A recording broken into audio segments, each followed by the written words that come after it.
반갑습니다. 오늘도 즐겁게 프랑스 얘기를 시작하겠습니다. 제가 지금 프랑스에 여행했던 것을 제외하고 살기 시작한 지가 100일이 넘어가고 있습니다. 매일 여기서 살면서 이전에는 이제 남편과 함께 다닐 일이 많았지만 이제 살다 보니까 점차 혼자 다니는 일이 생기더라고요. 여기 혼자 다니다 보니까 이게 인종차별이구나 하는 일들이 생겨나더라고요.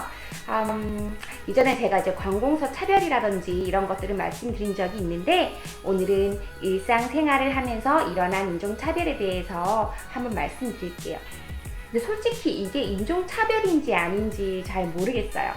이거 아닌 것 같을 때도 있고, 만약에 이제 들으시고 아닌 것 같으면 댓글 남겨주세요.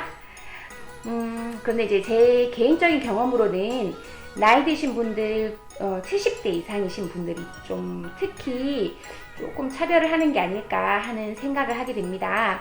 그도 그럴 것이 저 같은 경우에는 좀 나이 드신 분들이랑 일이 생긴 경우가 좀 많았어요. 첫 번째, 먼저 기차역에서 있었던 일. 제가 혼자 공부 관련해서 기차를 타고 다른 도시로 이동한 적이 있어요. 기차역 안에서 어떤 노부인이 앉아 계시길래 제가 안쪽 자리에 앉기 전에 혹시 안쪽으로 옮기실 수 있으신지 여쭤보니까 이렇게 싫다는 거 하시는 거예요. 그래서 그럼 어쩔 수 없이 내가 이제 들어가야 되겠다 싶어서 이제 안쪽으로 들어가는데, 보통 기차 앞자리 사이가 좁잖아요. 그래서 제가 이제 백팩을 메고 이게 사이 들어가려고 자꾸 이제 노부인 앞을 거쳐서 이게 들어가려고 하는데 갑자기 막 화를 내시는 거예요. 그래서 제가 이게 돌아보니까 그 제 백팩이 그 부인 이제 눈에 찌를 뻔했대요. 그러니까 조심한다고 이제 제가 저도 이렇게 딱 움츠리고 들어갔는데도 노부인이 이제 딱 몸을 꼿꼿이 아프게 이렇게 뒤로 약간 젖혀주시는 게 아니라 꼿꼿이 앞으로 있으니까 이게 너무 좁았어요. 그래서 죄송하다고 몇 번 얘기를 했는데도 저보고 뭐 조심성이 없다, 뭐 어떻다, 성을 내시면서 계속 반복하시니까 점차 저도 좀 화가 나더라고요. 당신도 고개를 뒤로 젖힐 수가 있었는데도 앞으로 숙이고 있는 것도 있었고, 또 의자 사이가 좀 좁은 것도 있었고, 이게 좀 처음에 또 제가 좀 그게 걱정이 돼서 안쪽으로 들어가실 수가 있냐고 여쭈어도 봤었는데 싫다고도 하셨고, 이게 좀 그래서 일어나고 실제 눈에 닿은 것도 아니었거든요. 그래서 이제 너무 이제 계속 반복해서 뭐라 하시면서 가는 길에 약간 잔소리를 들으면서 가니까 뭔가 제가 감정의 쓰레기통이 된 것 같은 그런 느낌? 솔직히 제가 약한 동양 여자가 아니었다면 이 일로 다른 사람들이 이게 다 쳐다볼 만큼 큰 소리로 계속 뭐라고 하실 일이었을까 하는 이제 의문이 좀 들긴 했습니다. 두 번째, 이번에는 버스에서 있었던 일인데요. 이제 매일 요즘 이제 버스 탈 일이 많아요. 그래서 이제 버스를 탔는데 자리가 이제 딱 들어가니까 자리가 몇 군데 있더라고요. 그 중에서 앞자리는 보통 이제 노약자석이나 뭐 이제 임산부석이잖아요.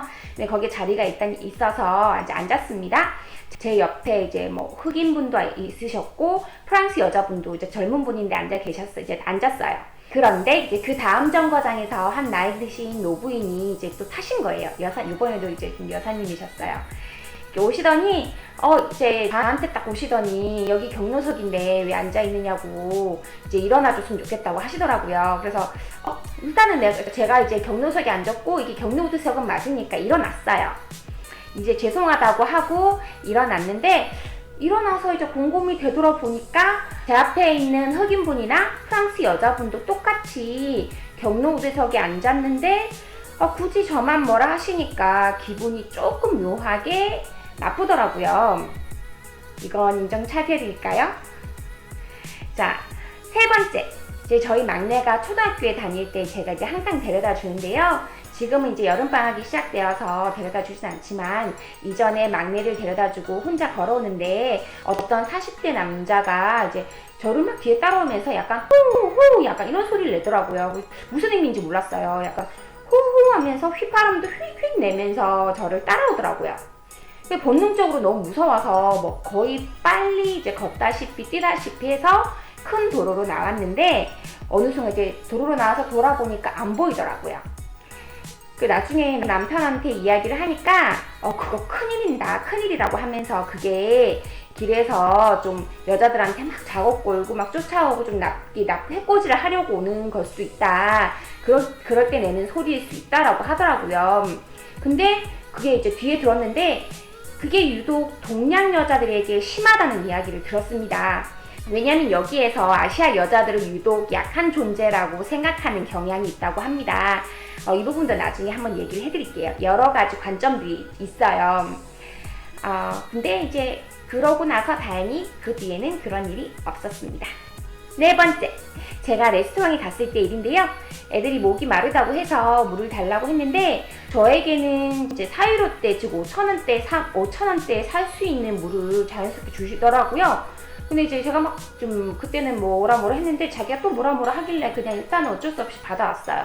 받아오니까 남편이 보더니 이거 돈 내고 사 먹는 건데 애들이 몇 명인데 이거 조금밖에 안 되는 거 5,000원 주고 사 왔느냐 하면서 자, 그 다음엔 자기가 갔어요. 남편이 갔는데 남편한테는 이제 안 사 먹어도 되는 게 병에 담아주는 이제 항아리 같은 데 담아주는 물이 있거든요. 그걸 또 주는 거예요. 그래서 조금 이제 기분이 굉장히 안 좋았어요. 이렇게 물어보니까 남편이 하는 말이 아마 가끔씩 레스토랑에서 아시아 사람들이나 뭐 다른 나라 사람들에게 뭔가 돈을 벌기 위해서 일부러 이렇게 저희가 계산을 해야 되는 물을 내주는 경우가 가끔씩 있다고 하더라고요. 여기에 대해서 분명하게 거부를 해야 되고 제가 이 물을 마시지 않겠다라고 의사 표현을 해야 된대요. 그러면 다른 물을 가져다 준다고 합니다. 이거 제가 자료 있거든요. 다음에 한번 이제 물에 관련해서 한번 또 말씀을 드릴게요. 다섯 번째, 이건 둘째 아들에게 있었던 일인데요. 얘가 이제 축구를 좋아해서 한 번씩 공원에 가는데 공원에 가서 공을 차고 있었어요. 근데 공이 이제 프랑스 남자애한테 간 거예요. 그런데 이 프랑스 애한테 공을 달라고 했는데도 공을 안 주고 일부러 공을 가지고 막 놀더니 저희 애가 잡을 수 없는 곳으로 공을 뻥 하고 차버렸다는 거예요. 그래서 사실 이 프랑스 남자의 옆에 그 프랑스 남자의 아빠가 있었대요. 아빠가 공을 그 애한테 돌려주라고 했는데도 일부러 공을 가지고 놀더니 이제 듣지 않고 반대로 뻥 차버렸고 아빠는 자기 아들을 혼내지 않고 그냥 갔대요. 일단 아들은 이 상황을 참긴 참았는데 나중에 굉장히 상처받았다고 저한테 얘기를 하더라고요. 근데 이 얘기를 들은 저는 이제 부모로서는 기분이 굉장히 좋진 않았어요. 왜냐면 이제 보통 부모가 내가 받은 상처보다는 자식이 받은 상처가 더 크게 다가오잖아요.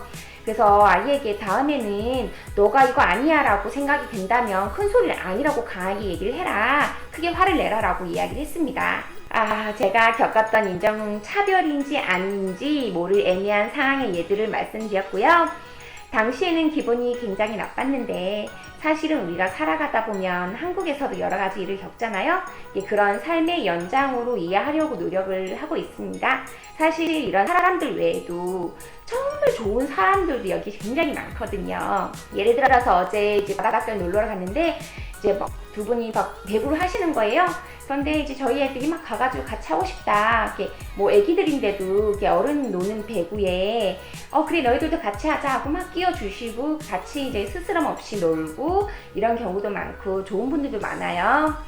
오늘은 조금 우울할지도 모르는 그런 이야기를 해드렸네요.